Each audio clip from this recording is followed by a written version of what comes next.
Hi guys, this is Fariha from my page. Welcome to my another video. In today's video, I'm gonna share with you guys my third day in Thailand. আজকে basically আমরা Phuket থেকে পাতায়াতে যাব। তো at first আমরা check out দিছি hotel থেকে, দেন 7-Eleven-এ গেছি আমাদের ব্রেকফাস্ট করার জন্য।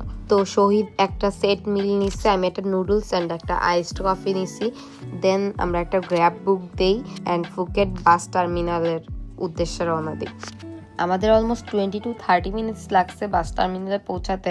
আমি লিটারালি ঘুমাইতে গেছি। দেন আমরা বাস টার্মিনালে পৌঁছাই অ্যান্ড টিকিট খোঁজার জন্য ভাবছিলাম অনেক লেট হবে, বাট আমাদের অত বেশি টাইম লাগে নাই। আমরা 715 বাত পার পার্সন করে একটা বাস নেই, যেটা খুবই ভালো ছিল। আমি তো মনে করছি অত বেশি ভালো হবে না বাস। ফুকেট থেকে কিন্তু ব্যাংকক অনেকটুকু দূরে, অনেক টাইম লাগে যাইতে। তখন মেবি 1টার মতো বাজতেছিল অ্যান্ড আমাদের বাস ছিল 7টার দিকে। আমাদেরকে বলছে 6:45 এখানে থাকতে। তো আমাদের হাতে অলমোস্ট 5 ঘন্টার মতো একটা টাইম আছে। দেন আমরা প্ল্যান করি যে আমরা ওল্ড টাউনে যাব। ফুকেটের অনেক সুন্দর একটা জায়গা হচ্ছে ওল্ড টাউন, যেটা মিস করলে আমার মনে হয় যে আমার অনেক বড় একটা মিস হয়ে যাইতো। তো এখন আমরা গাড়ি থেকে নামছি and this is Phuket old town Thalang road. এটা আই থিঙ্ক ক্যাফে ট্যাফে দিয়ে ভরপুর।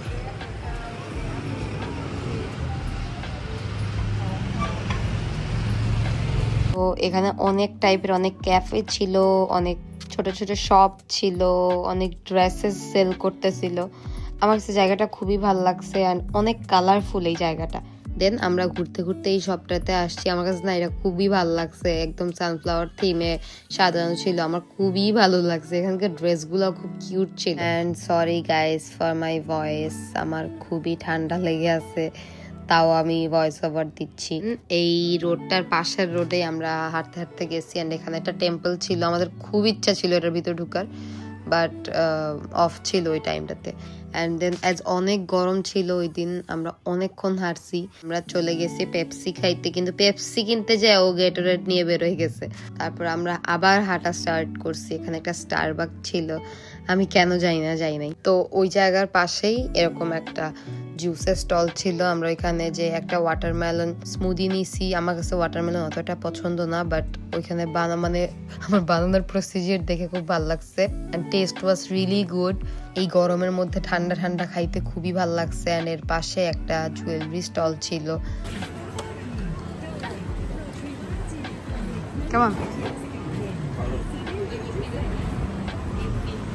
And maybe you guys know আমি এখন যে ক্যাফেটা দেখাবো এটা অনেকের হয়তো বা পরিচিত। এটা একদম আমার সারাদিন, আমি থাইল্যান্ড যাওয়ার আগে সারাদিন আমার নিউজ ফিডে ঘুরতেছিল, ওইখানে যে ছবি তুলছি। দেন লাঞ্চ করার জন্য আমরা আবারও 7-Eleven-এ গেছি।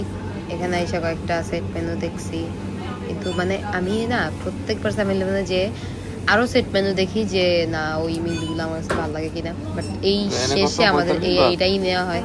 আসলে এটা একটা গুড ডিল ছিল আমাদের জন্য। এটার চিকেনটা খুব মজা ছিল, বাট প্রাইসের কোয়ান্টিটিটা কম ছিল। সো সারাদিন ওল্ড টাউনে ঘোরাঘুরির পর আমরা 5:30-5:30টার দিকে কেন জানি ব্যাক করছি। সো এখানে আমার সাইডে একটা বিড়াল ঘুমাচ্ছিল, অনেক কিউট করে। এটার সাইজটা না অনেক বড় ছিল।